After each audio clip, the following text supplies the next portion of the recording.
Osama bin Laden.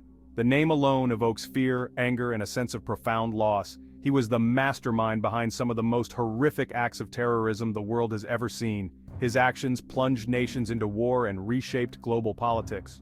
Bin Laden's life, though ending in 2011, continues to hold relevance. Understanding his path, from a privileged upbringing to the leader of a global terrorist network, is crucial. This is the story of a man who declared war on the West. Osama bin Laden entered the world far removed from the poverty and despair that would later characterize his rhetoric. He was born in Riyadh, Saudi Arabia in 1957, one of more than 50 children of a construction magnate. His family, the bin Ladens, were among the wealthiest in the kingdom, enjoying close ties to the Saudi royal family. Young Osama grew up in a world of privilege and luxury. His father, Mohammed bin Laden, had built his fortune through lucrative construction contracts, often with the Saudi government. This afforded Osama a privileged education, attending the prestigious Al Thagr Model School in Jeddah. While his early life offered no obvious hints of the path he would eventually choose, the seeds of radicalization were already being sown in the Middle East. Osama bin Laden's transformation from a privileged Saudi youth to a radicalized jihadist was a gradual but profound process. Key among these influences was the Egyptian scholar and Islamist thinker, Sayyid Qutb.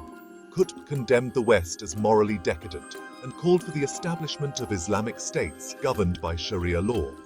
Qutb's writings, particularly his book Milestones, had a profound impact on bin Laden. Another significant factor in bin Laden's radicalization was the Iranian Revolution of 1979. The overthrow of the Shah and the establishment of an Islamic Republic under Ayatollah Khomeini emboldened Islamist movements across the Muslim world. This sense of betrayal, coupled with his burgeoning radical ideology, set bin Laden on a collision course with his homeland and the West. The Soviet invasion of Afghanistan in 1979 proved to be a defining moment in Osama bin Laden's life. He answered the call to jihad, joining the Mujahideen, Afghan resistance fighters battling Soviet forces. Bin Laden's role in the Afghan jihad was multifaceted. He used his family's wealth to fund and support the Mujahideen. He also established Maktab al-Qidamat, or MAK, an organization that recruited and trained foreign fighters. The Afghan war was a crucible for bin Laden, forging his military skills and leadership qualities. These connections would prove crucial in the years to come, laying the foundation for the creation of Al-Qaeda. The Soviet withdrawal from Afghanistan in 1989 was a victory for the Mujahideen, but it left Osama bin Laden with a profound sense of purpose. He returned to Saudi Arabia a hero to some, but his radical views and criticism of the Saudi government made him an increasingly unwelcome presence. Disillusioned with his homeland, bin Laden sought to continue his jihad on a global scale. He formally established Al-Qaeda, meaning the base, in 1988.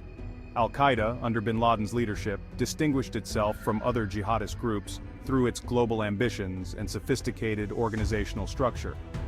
Bin Laden's vision for Al-Qaeda was outlined in a series of pronouncements and fatwas, religious edicts, declaring war on the West.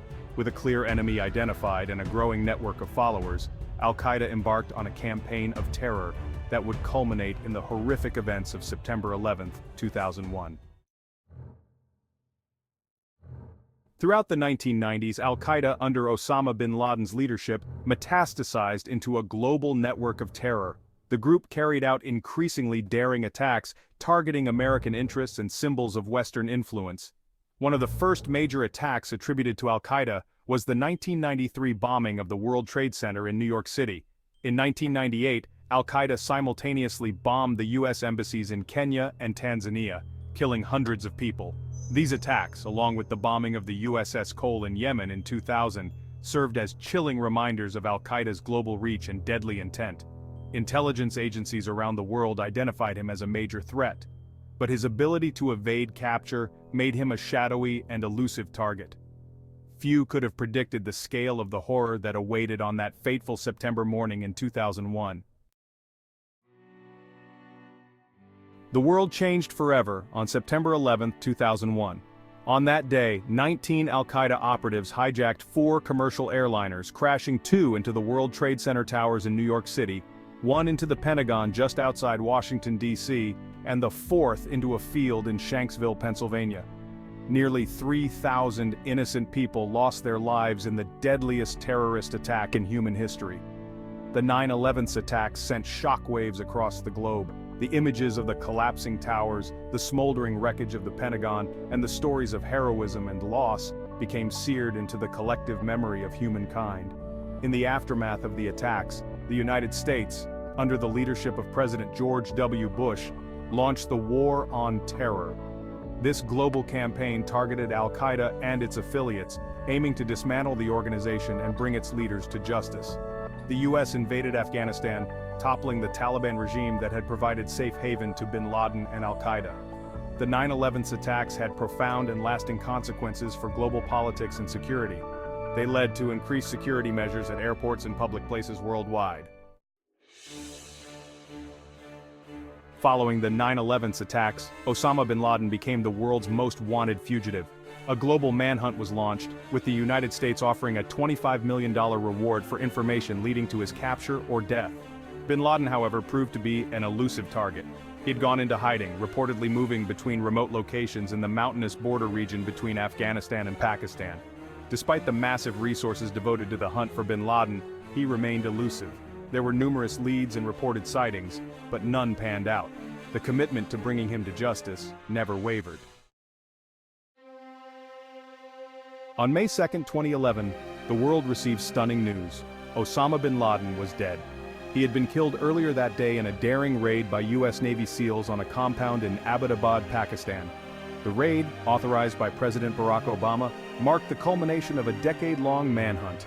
The Abbottabad compound, located just miles from a Pakistani military academy, had been under surveillance for months. The raid itself was executed with surgical precision, the SEAL team encountering resistance from bin Laden's guards but ultimately killing him and 4 others. The news of bin Laden's death was met with jubilation in the United States and many other countries. Bin Laden's body was buried at sea within 24 hours of his death in accordance with Islamic tradition. Osama bin Laden is gone, but his legacy continues to cast a long shadow over the world. He remains a potent symbol of anti-Western sentiment, his name synonymous with terrorism and extremism. Al-Qaeda, while significantly weakened by bin Laden's death and the ongoing war on terror, has proven to be a resilient organization. It has morphed and adapted, spawning affiliates and offshoots in various parts of the world. The rise of ISIS, while not directly linked to Al-Qaeda, demonstrates the enduring appeal of bin Laden's brand of extremist ideology. Bin Laden's legacy is a stark reminder of the threat of terrorism and the need for continued vigilance. The fight against terrorism is not only a military campaign, but also an ideological struggle that requires a multifaceted approach.